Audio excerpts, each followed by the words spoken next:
안녕하세요. 저는 서울에 사는 40대 후반의 여자입니다.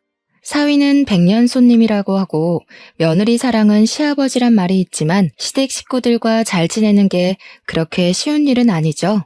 저도 그랬습니다. 제 아버지와 시아버지가 가장 친한 친구였는데도 말이죠. 저희 아빠와 시아버지는 바다마을에서 함께 자란 친구였어요. 여름이면 바다에서 살았다고 하죠. 저쪽 편으로 갈 때는 수영해서 건너다니곤 했다고 해요. 원숭이도 나무에서 떨어진다고나 할까요? 한 번은 아빠가 수영을 하다가 다리에 쥐가 나서 죽을 뻔한 적이 있는데 그걸 발견하고 구해준 사람이 저희 시아버지였습니다. 한 번은 시아버지가 잠깐 옆 동네에 간 일이 있었는데 시아버지의 어머니, 그러니까 시할머니가 밭에서 일하다 다리를 접질렸다고 해요. 시할머니를 병원까지 업고 간 것은 마침 시아버지 집에 놀러 갔던 저희 아빠였죠. 두 분은 18살에 함께 서울로 갔습니다. 별별 일을 다 해봤다고 해요. 배달도 하고 공장에도 다니고 열심히 돈을 벌었죠. 공장에 다니면서 같이 야간 학교에 다녀 몇 년 후에는 둘 다 번듯한 곳에 취직도 했고요. 그렇게 어렵게 일하는 도중에 두 분 다 짝을 만나 결혼을 했습니다. 단칸방에서 시작한 신혼생활. 아빠와 시아버지는 가까이 살며 서로 도우며 지냈다고 해요.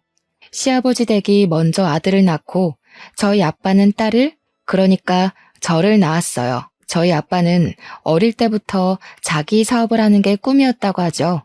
회사에서 일하며 얻은 노하우를 활용해 공장을 열었고 운영이 잘 되어서 회사 규모를 늘려나갔습니다. 아빠가 성공하는 걸 본 시아버지도 사업을 시작했지만 몇 년 못 가 쫄딱 망하고 말았어요. 길바닥에 나앉게 된 시댁 가족을 도와준 건 역시나 아빠였습니다. 집 보증금도 대주고 취직도 시켜주며 재기할 수 있도록 도와줬다고 해요. 그런데 얼마 뒤 시아버지가 회사를 그만두고 또 식당을 차린다고 하자 아빠는 좀 화가 나셨나 봐요. 아이들도 어린데 또 잘못되면 어떡하냐고 하다가 그만 두 분이 말다툼을 좀 심하게 하신 겁니다. 그렇게 두 분은 멀어지셨어요. 시댁이 시어머니의 고향 쪽으로 가서 식당을 열면서 아예 연락도 끊기게 됐죠. 그렇게 15년이 지나버렸습니다. 외동딸로 사랑받으며 자란 저는 대학을 졸업하고 대기업에 취직을 했는데요. 거기서 저랑 취향도 잘 맞고 얘기도 잘 통하는 남자친구를 만났어요. 처음에는 회사에서 그냥 얼굴이나 알던 사이였는데 오가다 얘기를 나누다 보니 둘 다 와인도 좋아하고 등산도 좋아한다는 걸 알게 됐죠. 같이 산에도 가고 와인도 마시고 하다 보니까 자연히 서로를 좋아하는 마음이 생겨 사귀게 되었죠. 어느 날부터인가 아빠는 제 남자친구 얼굴을 보고 싶다고 노래를 불렀습니다. 그래서 자리를 마련했는데 아빠는 남자친구 얼굴을 보고 깜짝 놀라더군요. 아니, 자네 이름이 홍지영이라고? 혹시 아버지 성함이 어떻게 되시나? 아빠, 왜 그렇게 놀래요? 아는 사람이에요? 아버님, 괜찮으세요? 저희 아버지 성함은 홍자, 석자, 우자입니다. 고향은 강원도 동해시고요. 할머니, 할아버지 다 돌아가시고 고향 가본 지는 10년도 더 됐다고 하시더라고요. 그래, 맞다. 네가 서구 첫째 아들이구나. 이제 보니 아기 때 얼굴이 남아있네. 크니까 아빠랑 더 똑같아졌구나. 너 어릴 때 아저씨가 기저귀도 갈아주고 그랬는데 기억 안 나겠지? 어? 아빠 친구 아들이라고요? 그것도 서구 아저씨라면 아빠 어릴 때부터 제일 친한 친구였던 그분? 앨범에서 많이 봤는데 그 서구 아저씨란 말이야? 그러고 보니 그 아저씨 아들 사진도 앨범에 있었는데? 그래, 세상 참 좁구나. 내 딸 남자친구가 서구 아들이라니 참. 우리 젊었을 때 말이다. 너희 막 태어났을 때 너희 둘 결혼시키자고 서구랑 나랑 그랬거든. 그런데 이렇게 너희들끼리 만나서 오다니 참 세상 오래 살고 볼 일이구나. 남자친구와의 식사 자리에서 뭔가 생각에 잠기신 것 같았던 아빠는 집으로 돌아가서 앨범을 펼쳐보셨습니다. 소주 한 잔을 걸치시면서요. 아마 옛날 생각이 많이 나신 모양이었어요. 저는 혹시 남자친구랑 저랑 헤어지라고 할까봐 그런 아빠에게 처음에는 별 말씀을 드리지 못했습니다. 아빠, 혹시 서구 아저씨 보고 싶으세요? 요즘 매일 앨범만 들여다보시잖아요. 어떤 일로 서구 아저씨랑 안 좋아지셨는지 여쭤봐도 돼요? 그냥 뭐 별일도 아니었지 뭐. 내가 기분 나쁘게 말을 했어. 서구가 내 생명의 은인인데 말이다. 세령이 너 그거 아냐? 서구 아니었으면 너도 이 세상에 없었을 거다. 그런 서구한테 내가 못되게 말했으니. 남자친구와 저는 둘이서 작당 모의를 했습니다. 아빠와 서구 아저씨를 만나게 하려는 비밀 작전이었죠. 서울에서 매운탕 제일 잘하는 집으로 가자며 남자친구는 서구 아저씨를, 저는 우리 아빠를 모시고 갔습니다. 두 분은 서로를 보시고 한참이나 말씀이 없으셨어요. 넷이서 어색하게 애꿎은 술잔만 들어 올렸는데 술 기운이 얼큰하게 오르자 아빠가 먼저 입을 여셨습니다. 아니, 자네는 그렇다고 그렇게 감쪽같이 사라지는 게 어디 있어? 살았는지 죽었는지 내가 소식은 알아야 될 거 아닌가. 지영이 엄마 고향으로 갔다는 소식만 들었는데 내가 몇 번이나 가볼까 하다가 참았어. 아, 그게 처음에는 자기가 도와줬다고 나한테 유세 부리는 건가 싶어서 자네 말이 하나도 듣기 싫었어. 미안하네. 그런데 시간이 자꾸 지날수록 내가 속이 좁다는 걸 알게 됐어. 그런데 또 어머니 아버지 돌아가시고 고향엔 가기가 싫더라고. 도와준 사람한테 외려 큰 소리를 쳤으니 내가 무슨 면목이 있겠나. 연락을 하고 싶어도 못했지. 아니, 이 사람이 면목은 무슨. 연락을 하고 싶으면 진작 했어야지. 그때 괜히 간섭하고 그러다 또 나한테 신세질 거냐고 기분 나쁘게 해서 내가 미안하지. 자네가 내 생명의 은인인데 그렇게 인연이 끊기니 내가 속이 편했겠어. 이제라도 만나서 다행이네. 그러게 말이야. 우리 다시 만나라고 하늘이 우리 애들을 이어준 것 같지 뭐야. 나야말로 자네 없었으면 여태까지 이렇게 살았겠나. 직장도 집도 없는 나를 살려준 자네한테 그러면 안 되는 건데. 아빠와 서구 아저씨는 서로 손을 부여잡고 눈물을 흘리셨어요. 결국 자리가 끝날 때쯤엔 서로 어깨동무를 하고서 노래를 부르는 바람에 저희가 혼이 났죠. 남자친구와 저는 창피하다고 아빠들을 말리면서도 흐뭇한 마음에 서로 마주보면서 웃었답니다. 시댁은 시어머니 고향에서 설렁탕 기술을 배워 서울에 와서 설렁탕 집을 열었는데 다행히 식당이 잘 되었다고 해요. 남자친구는 돈 걱정은 없이 살았다고 합니다. 두 아빠는 다시 의기투합했어요. 하루가 멀다 하고 서로 어울리며 같이 낚시를 하러 다니고 매운탕에 소주를 드셨습니다. 두 분이 매운탕에 소주 드시는 걸 워낙 좋아하셔서 저희가 술 좀 안 드시게 그만 만나셔야 할 것 같다고 말릴 정도였죠. 아, 괜찮다. 행복이라는 게 뭐 대단한 게 아니야. 내 소중한 사람들이랑 천년만년 어울리고 맛있는 거 먹으면서 살면 그게 행복이다. 나는 지금 너무 행복하다. 우리 딸은 어려서부터 아빠한테 행복만 주더니 남자친구를 사귈 때도 아빠를 이렇게 기쁘게 하는구나. 세령이가 어릴 때부터 애가 똑 부러지고 얼마나 이뻤어. 우리가 딸이 없으니까 세령이 보고 딸이 너무 이쁘다고 얼마나 부러워했냐. 이렇게 이쁜 딸을 우리 아들이 데려간다니 정훈이 너 속 좀 상하겠다? 이 자식이 내가 우리 딸을 그렇게 순순히 내줄 것 같아? 우리 딸은 100만 금을 줘도 바꾸지 않을 귀한 딸이라고. 딸내미 이쁘다고 시집도 안 보낼 기세네.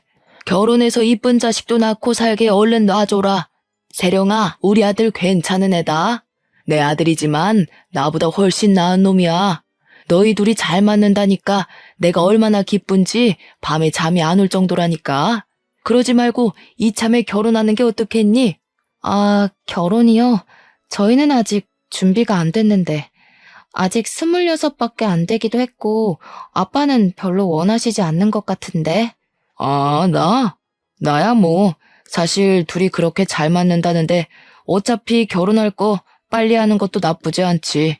솔직히 내가 보기에도 너희 둘은 천생연분이야. 아주 서로 짝짝꿍이 기가 막히게 맞는다고. 그치, 서구야? 그래. 아주 천생연분이야. 어른들은 딱 보면 알지. 너희들이 준비가 안 됐다는데 밀어붙일 수야 없지만 너희도 결혼 생각이 없는 게 아니라면 굳이 미룰 필요도 없다. 결국 남자친구와 저는 결혼하기로 했습니다. 어른들 말씀대로 생각해보니 미룰 필요가 없더군요. 결혼 준비는 순탄하게 흘러가는 듯 했습니다. 그렇지만 의례 그렇듯 경제적인 문제로 조금 부딪히기 시작했어요. 아무래도 저희 집이 시댁보다는 훨씬 여유가 있기 때문에 저희 집의 도움을 더 많이 받았거든요.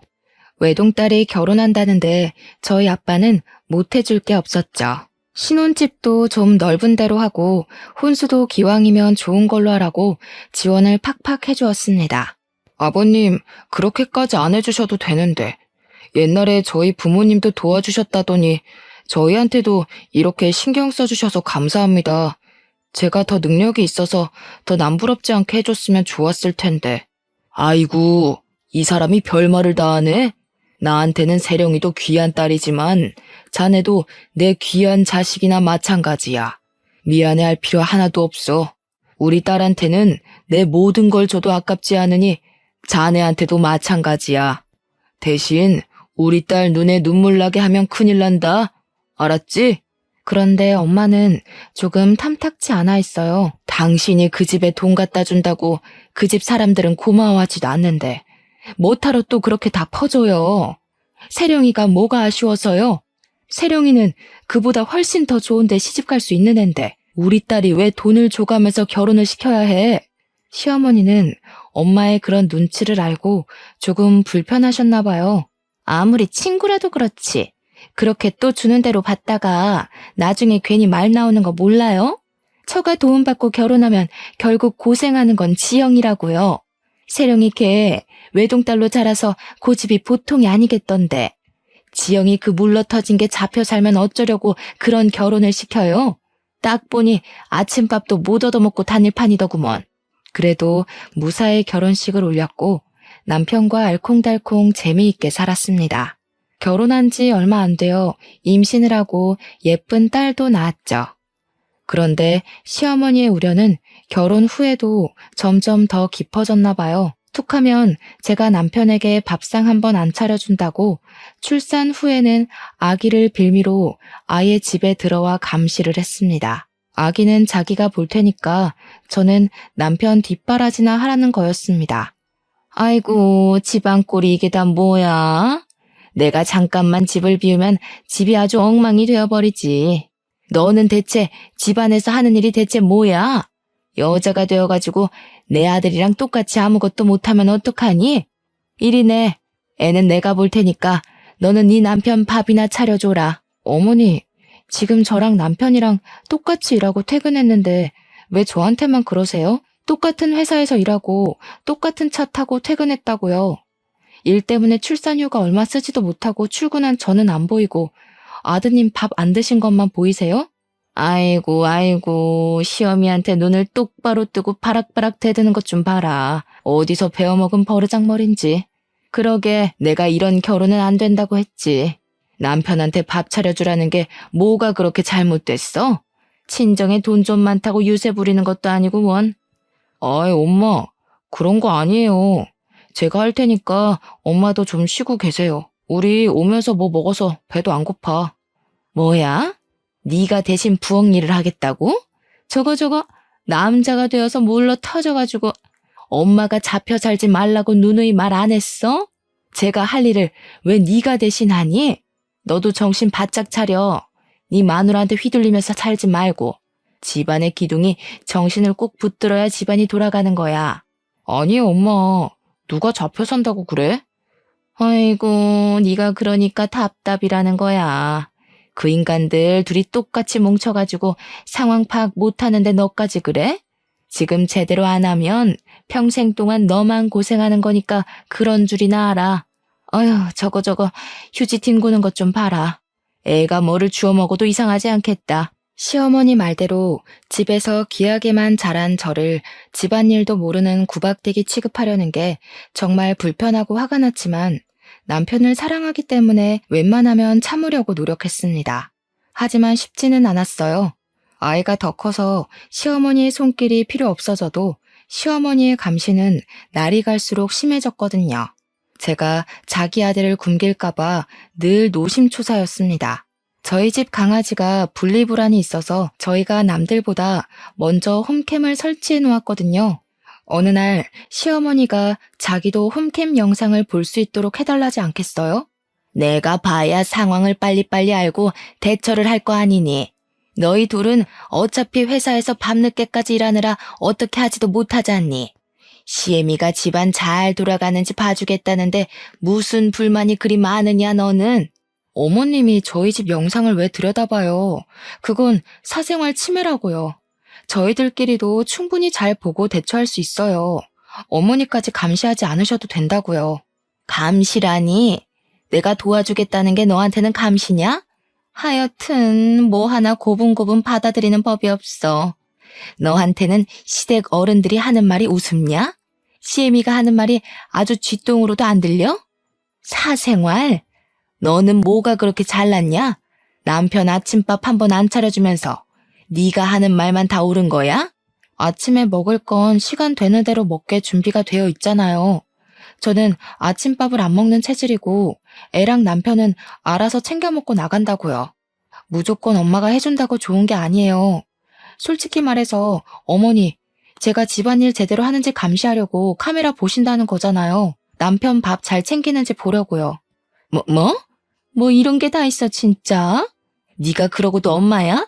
그러고도 이 시애미가 카메라 보는 게 잘못된 일이라고 말할 수 있어? 아기 밥도 안 챙겨주는 게 무슨 말이 그리 많으냐? 제가 잘났으면 얼마나 잘났다고 저리 유세를 부리는지. 유세를 부리는 게 아니라 합리적으로 하는 거예요. 몸에 좋은 야채 주스랑 슈퍼푸드 먹이는 게 뭐가 잘못됐어요? 그리고 어머니야말로 진짜 왜 그러세요? 왜 똑같이 일하는데 저한테만 밥 안 차린다고 그러시냐고요. 제가 직급도 더 높은 거 모르세요? 이러니까 어머니한텐 카메라를 보게 할 수가 없죠. 참네, 뚫린 입이라고 할 말이 태산이구나, 태산이야. 우리 아들이나 되니까 저리 착해 빠져가지고 데리고 살지. 직급이 더 높아? 참, 그렇게 잘나셔서 제 남편 밥도 못 차려준다 이거야? 아유, 내가 그러게 이 결혼 안 된다고 했건만. 그렇게 시모의 갈등이 더 깊어져만 가고 있었습니다. 그러다 딸이 10살 되었을 때 저는 큰 슬픔을 맞이하게 됐죠. 부모님이 교통사고로 돌아가신 거였습니다. 아빠, 엄마의 죽음은 너무 갑작스러웠습니다. 부모님을 잃은 슬픔은 무엇으로도 위로할 수가 없었어요. 저한테는 전 재산을 다 줄 수 있다던 아빠, 저를 위해서라면 심장이라도 내줄 수 있다던 엄마를 어떻게 보낼 수가 있었겠어요. 저는 우울증에 걸려 힘들어하다 회사도 그만두게 되었습니다. 그렇게 일을 중요하게 생각하던 저였는데 아빠가 없으니 다 소용이 없다는 생각이 드는 거였어요. 방황하던 저를 끄집어낸 건 전부터 품고 있던 꿈이었어요. 남편과 저는 똑같이 나만의 가게를 갖고 싶다는 꿈이 있었죠. 저는 대학 때 아빠 권유로 사두었던 주식이 좀 있었고 그게 꽤 쏠쏠한 자산으로 붙어 있었어요. 우울증으로 힘들어하던 저는 문득 제 꿈을 시도해봐야겠다는 생각을 했습니다. 주식으로 모인 돈을 사업 자금으로 해서 가게의 자리를 알아보고 열심히 연구했죠. 시어머니는 안 그래도 집안일 안 하는 애가 밖으로 돈다며 제가 가게를 차리는 걸 반대했어요. 하지만 저는 비법을 제대로 연구해 돈가스 집을 열었습니다. 가게는 잘 되었어요. 맛도 좋고 인테리어를 잘 해놓으니까 소문이 나서 금방 사람들로 북적이게 되었어요. 제가 가게를 열어 성공하는데 자극을 받은 남편도 얼마 뒤 친구와 동업해서 작은 와인바를 열었습니다. 남편은 와인과 관련된 일을 하고 싶다고 소믈리에 자격증도 따고 꾸준히 준비하고 있었거든요. 사업에 실패한 전적이 있는 시아버지는 남편이 회사 그만두는 걸 절대 반대했지만 그렇다고 사람이 꿈을 접을 수는 없으니까요. 남편 가게는 소소하지만 단골 손님이 늘어가고 있었고 제 돈가스 집도 장사가 잘 되어 금세 넓은 곳으로 가게를 옮겼습니다. 이번에는 인테리어도 더 멋지게 하고 맛도 전보다 더 좋게 하려고 노력했죠. 저는 잠깐이라도 가게를 비우지 못할 정도로 가게 애착을 가지고 늘 청결하게 친절하게 가게를 유지했습니다. 확장 이전한 지 얼마 안 되어 방송도 타게 되었죠. 그리고 저희 돈가스는 홈쇼핑에서도 팔리게 되었습니다. 제 이름을 걸고 말이죠. 돈가스는 날개 돋친 듯 팔려나갔어요. 안 그래도 일 중독 증세가 있었던 저는 눈코 뜰 새 없이 바빠졌습니다. 가게의 홈쇼핑 판매에 하나라도 제가 확인하지 않으면 불안해서 견딜 수 없었죠. 집에 가면 녹초가 되기 일쑤였습니다. 여보, 괜찮아? 어제도 잠도 얼마 못 자고 나가더니 또 이렇게 늦게까지 일을 했네. 조금 쉬엄쉬엄해. 애도 맨날 엄마 보고 싶다고 난리야. 당신은 사장이기도 하지만 우리 딸 엄마이기도 하잖아. 솜이 방에 좀 가보고 쉬더라도 쉬지 그래. 아, 미안해 여보. 나 지금은 진짜 너무 피곤해서 도저히 손가락 하나 까딱할 수가 없어. 이상하네. 요즘 일이 왜 이렇게 많은 거지? 당신이 뭐 하나 그냥 넘기는 법이 없이 끝장을 봐야 성이 풀리니까 그렇게 피곤하지. 솜이도 솜인데 건강도 챙겨가면서 해야지. 아이고, 술 냄새. 술은 또 왜 이렇게 마셨어? 장인어른이랑 장모님 돌아가시고 힘들어하던 게 일하면서 좀 풀리는가 싶더니 이건 이거대로 힘드네. 당신 나 때문에 힘들어? 미안해. 내가 집안일도 못하고 애도 잘 못 키워서. 그런데 나는 있잖아. 나 사업은 잘한다? 사업은 내 마음대로 할 수가 있거든. 그런데 시어머니는 안 돼. 시어머니랑은 말도 안 통하고. 제가 바쁘니까 초등학생 아이 돌보는 일은 오롯이 남편의 몫이 되었죠. 남편 와인바도 점점 더 안정을 찾아가고 있었어요. 저는 가게가 체인점까지 내게 되어 신경 쓸 일이 더욱 많아졌습니다. 일이 그렇게 많으면 다른 사람한테 좀 맡기고 당신은 애한테도 좀 신경을 써야지. 사람이 그렇게 일만 하면서 살면 어떡해? 내가 집안일 혼자 하는 게 싫어서 하는 말이 아니라 당신 요즘 보면 가족은 안중에도 없는 사람 같아. 혼자 사는 사람 같다고. 이게 맞는 거야? 일을 맡기긴 누구한테 맡겨. 그럴 수 있으면 나야 좋은데 믿고 맡길 사람이 아직은 없어. 당신이야 친구랑 같이 일하니까 잘 모르겠지. 내 어깨에 짐이 얼마나 무거운지. 내가 혼자 사는 사람 같다고? 맞아. 나는 믿을 게 나밖에 없으니까. 당신한텐 정말 미안한데 난 당신처럼 여유롭게 일하는 사람이 아니어서. 내가 여유롭게 일한다고? 말이 또 왜 그렇게 나가? 당신 일하는데 지장 안 주려고 내가 얼마나 노력하는지 몰라서 그래? 그리고 솔직히 말해서 우리가 돈 못 벌면 죽을 정도로 가난한 것도 아닌데 왜 그렇게 돈돈거리는 거야? 저번에 애가 뭐라 그러는지 알아? 애들이 소민의 엄마 얼굴을 본 적이 없는데 소민은 엄마가 있는 게 맞냐고 그랬단다. 당신이 열심히 노력하는 거 나도 알아. 아는데 미안해. 내가 말을 잘못했어. 그런데 나는 이 사업을 제대로 일으켜야지 내가 제대로 숨 쉬고 살 수가 있을 것 같아. 그냥 그럴 것 같아. 미안해. 조금만 기다려줘, 여보. 애한테도 내가 잘 얘기할게. 하지만 결국 일이 터지고 말았어요. 저녁에 집에 혼자 있던 딸이 뇌수막염에 걸렸는데 저는 방송 때문에 정신이 없어 연락도 못 받은 거죠. 아이에게 몇 번 전화를 했다가 받지 않자 걱정되는 마음에 집으로 갔던 남편이 허겁지겁 아이를 들쳐업고 병원으로 달려갔다고 해요. 여보, 미안해. 방송하느라 정신이 없어가지고 전화가 오는지도 몰랐네. 소미는 아직도 자고 있네. 당신 많이 놀랐지? 얼굴이 새하얗게 질렸어. 여보, 표정이 왜 그래? 죽는 거 아니래. 치료받으면 된다고. 죽는 거 아니라고? 치료받으면 된다고? 당신은 말이 참 쉽기도 하다. 죽지만 않으면 되는 거야? 정말 그래? 혹시라도 발견 못했으면 어쩔 뻔했어. 앞으로도 이런 일이 또 없으리라는 법이 있냐고. 당신이 그러도 엄마야? 애를 낳아놓고 죽지만 않으면 만사 오케이인 사람이 엄마 자격이 있냐고. 아이를 차에 싣고 가면서 남편은 많이 울었다고 해요. 13살밖에 안 된 아이를 집에 혼자 있게 한 게 미안하고 안쓰럽고 이런 상황에서도 연락이 안 되는 제가 원망스럽고요. 지금은 충분히 이해가 돼요. 하지만 그때는 남편이 쏟아내는 원망, 어린 말들이 저를 가시돋치게 만들었습니다. 그러면 안 됐는데 말이죠. 나는 그동안 노력을 많이 했어. 남편으로서, 아빠로서 부족하지만 최선을 다했다고 생각해. 능력 있는 아내 뒀다는 걸 자랑스럽게 생각하기도 했어. 애랑 같이 엄마는 집에는 잘 안 들어오지만 엄마들 중에 제일 멋있지 않냐고. 하지만 이건 아닌 것 같아. 너한테는 엄마로서의, 아내로서의 역할이 들어갈 자리가 없어. 결국 이혼 위기가 왔습니다. 한 번은 아이도 있고 쌓인 정도 있고 하니 어찌 넘길 수가 있었습니다. 하지만 두 번은 안 되었죠. 남편이 저에게 마음이 떠나가는 게 보일수록 저는 더 일에 몰두했어요. 일만이 저를 살아있게 하고 저를 증명하는 것 같았죠. 그럴수록 남편은 저에게서 멀어졌고 시어머니는 밖으로 돈다며 저를 구박했습니다. 또 이 시간에 들어오는 게냐? 아유, 도대체 여자가 정신을 어디다 팔고 다니는 건지, 애 밥 먹었는지 숙제는 했는지 살필 생각은 안 하고, 네가 돈을 벌면 얼마나 번다고 집안이며 애며 다 내팽겨쳐? 어머니 어떻게 오셨어요? 소미는 아이고 어디가 아픈가? 아침까지만 해도 멀쩡했는데 이게 어떻게 된 일이죠? 어머니는 언제부터 와 계신 거예요?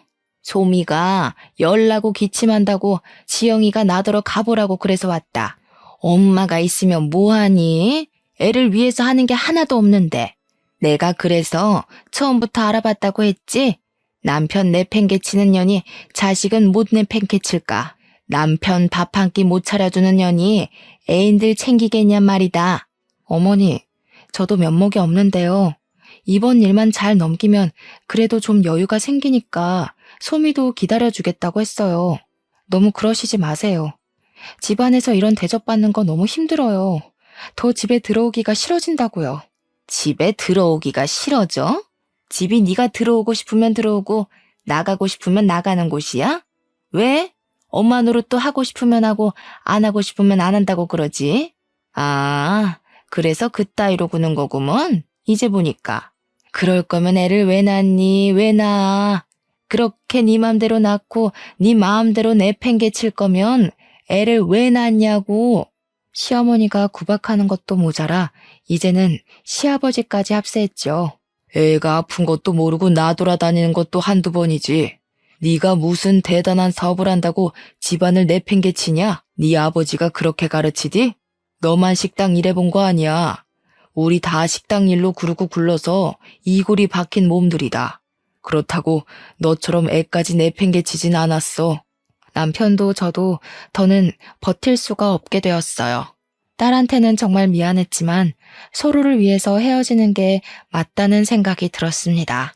끝끝내 저를 식모 취급하려는 시어머니의 태도도 참을 수 없었고 시아버지까지 합세해 기름을 붓자 저는 도저히 견딜 수가 없게 되었습니다. 결국 딸아이가 중학교 2학년이던 해에 우리는 이혼을 하기로 했어요. 이혼 후 아이는 아빠랑 시댁에서 살게 되었어요.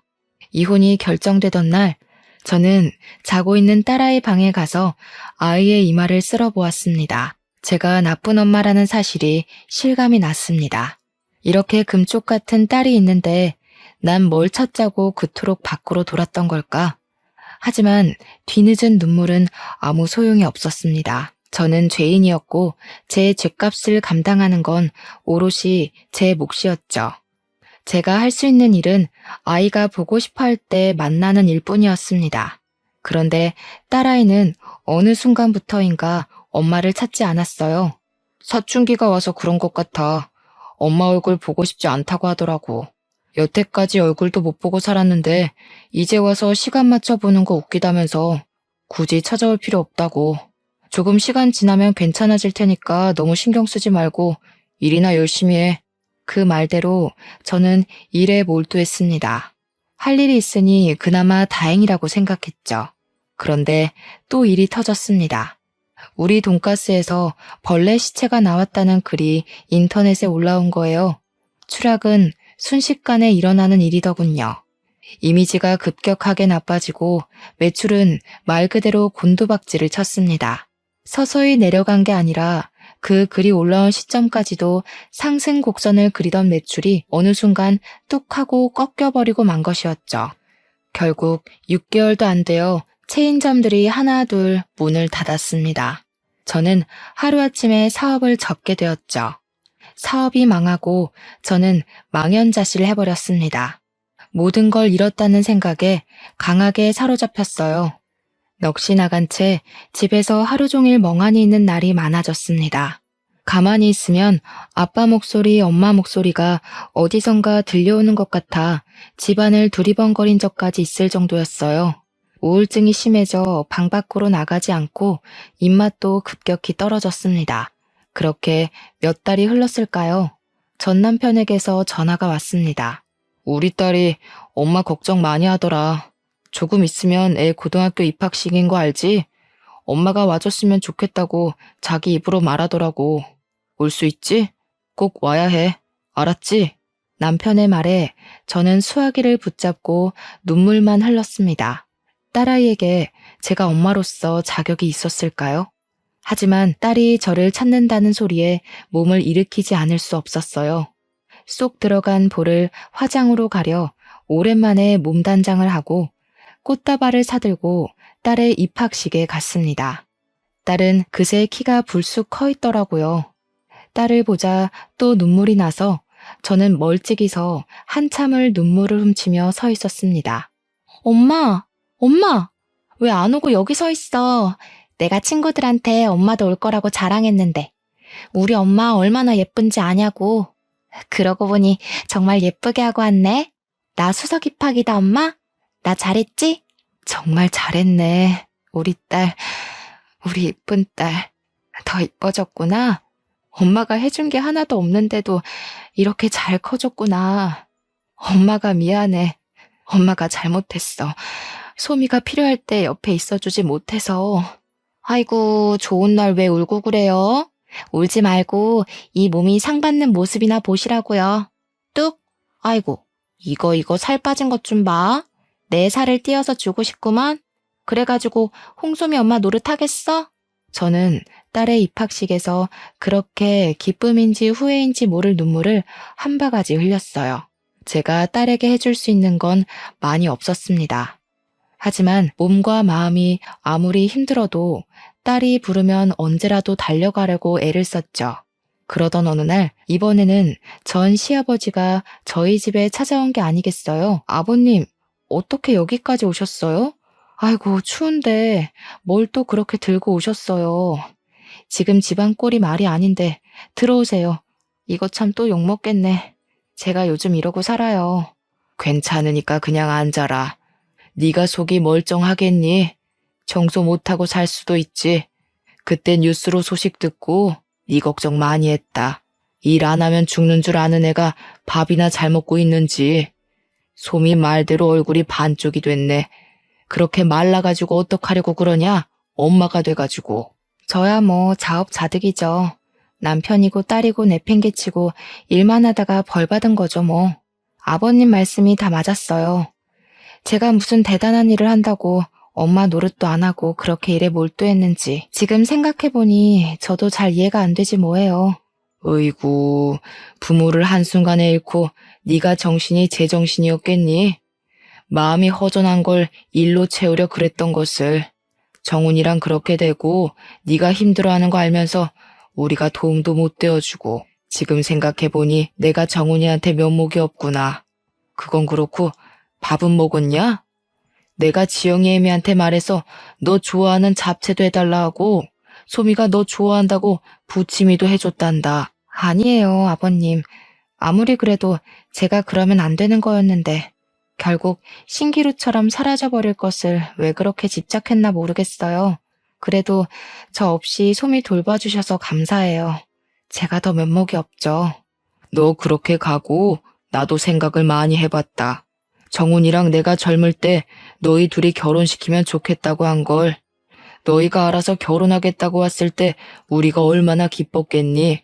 정훈이가 나를 자기 가족처럼 대해준 것처럼 나도 너를 우리 딸처럼 대해줬어야 하는데 내가 그러지를 못했어. 아버님, 다 제가 잘못한 걸 가지고 죄송해요, 아버님. 아빠 생각해서 제가 더 잘했어야 하는 건데.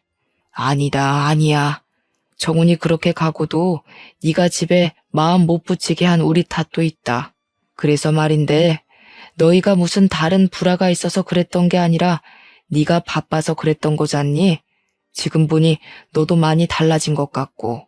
소미도 엄마를 보고 싶어 하는데 다시 한번 시작해보는 건 어떻겠니? 다시 집에 혼자 남은 저는 더욱 생각이 많아졌습니다. 아빠, 엄마가 살아계시면 뭐라고 하실까? 어찌됐건 저를 생각해 주신 시아버님의 마음에는 감사를 표해야 할 것 같았어요. 얼마 후 어버이날 저는 선물을 사들고 전 시댁을 방문했습니다. 시아버지는 별 말씀이 없으셨지만 따뜻하게 맞아주셨어요. 시어머니는 여전히 저에게 감정이 있으신 것 같았지만요.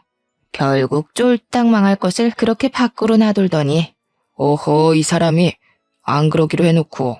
세령아, 잘 왔다. 마음 편하게 밥 먹고 가라. 그럼 일어나서 이것 좀 도와라. 이 많은 걸 나 혼자 하려니까 아주 허리가 아파가지고. 손님한테 일을 시키면 쓰나? 세령이 가면 내가 설거지 할 테니까 세령이는 놔둬요. 당신 우리 정훈이네랑 옆집에 살 때 기억 안 나? 우리는 결국 딸을 못 낳아가지고 세령이를 우리 딸처럼 생각하자고 그랬었잖아. 그때 정훈이네가 우릴 얼마나 많이 도와줬어. 그게 아니더라도 며느리도 결국 가족인데 이제라도 세령이를 며느리가 아니라 딸로 생각합시다. 시아버지가 타이르는 소리에 시어머니는 아무 말도 못했어요. 저는 시아버지가 마음 써주는 것이 감사하고 죄송해서 목이 메었습니다. 제가 밥을 못 먹는 걸 보고 시아버지는 또 말씀하셨어요.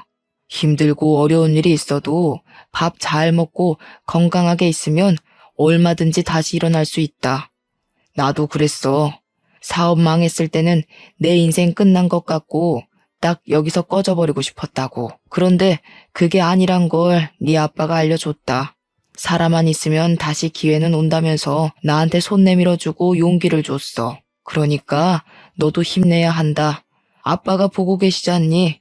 그 일이 있은 얼마 뒤 저는 딸을 통해 시아버지가 암에 걸렸다는 사실을 전해 듣게 되었습니다. 시아버지는 저를 가족으로 보듬어주지 못하고 나가게 한 것이 마음에 걸려 암으로 더 아프기 전에 저를 찾아오신 거였어요. 그 사실을 안 저는 시아버지를 찾아가 무릎을 꿇고 울었습니다. 제가 속썩이고 그러지 말았어야 하는데, 제가 조금 더 챙겨드렸어야 했는데, 아버님 말대로 시아버지도 아버지인데, 저는 저희 아버지 어머니 돌아가신 것만 생각했어요. 제가 바보였어요. 아버님, 어떡해요, 아버님? 그 뒤로 저는 시아버지를 제 아버지처럼 간호해 드렸습니다. 이제야 정말 가족이 된 것 같은 기분이었습니다. 제가 시아버지를 간호하는 걸 보고 주변에서 그 아버지 딸 한 번 잘 뒀다고 칭찬하다가 며느리라는 소리를 듣고는 다들 어안이 벙벙한 표정이었죠. 며느리도 가족이니 그쪽들도 며느리한테 잘하세요. 혹시 알아? 나처럼 이렇게 며느리한테 효도받을지. 저는 뭐 하나를 하면 끝장나게 해버리는 사람이죠. 간호도 그렇게 열심히 했습니다. 그래서 어떻게 됐겠어요? 연세가 많음에도 불구하고 아버님은 결국 완치 판정을 받으셨습니다. 기쁜 일이 또 있었어요. 저희 돈가스에서 벌레가 나왔다는 사진을 올라온 게 경쟁업체의 모함이었다는 게 해당 업체의 전 직원의 양심 고백으로 드러났거든요. 결국 소송을 통해 손해본 비용을 대부분 되찾았습니다. 하지만 사업을 다시 시작하진 않았어요. 엄마 역할을 하기는 한참 늦기는 했지만 이제 대입을 앞둔 딸의 뒷바라지에 저는 전력을 다해 뒷바라지에 나섰습니다. 제가 누굽니까? 또 한다면 하는 사람 아니겠어요? 그렇게 저희 가족은 다시 합치고 행복을 되찾았습니다. 시아버지의 용서, 그리고 제 딸의 용서, 마지막으로 못난 저를 이해해준 남편의 용서가 있었네요. 저는 죄가 많은 인간이고 그럼에도 분에 넘치는 사랑을 받은 인간이라 앞으로 좋은 일을 많이 하며 살아야 할 것 같습니다. 제 이야기는 여기까지예요. 저처럼 시댁 식구들과 해피엔딩을 맞는 이야기가 흔치는 않을 것 같네요. 남편의 가족들과 가족이 되는 건 결코 쉬운 일이 아니죠. 저는 운 좋게 아빠와 가족이나 다름없었던 분들을 가족으로 맞았지만 그럼에도 쉽지가 않았는걸요. 그래도 들으시는 분들이 시댁 식구들도 며느리도 가족이라는 걸 한 번쯤 되새길 수 있다면 저는 더할 나위 없이 기쁠 것 같습니다. 그럼 다들 건승하시고 행복하시길 바랄게요.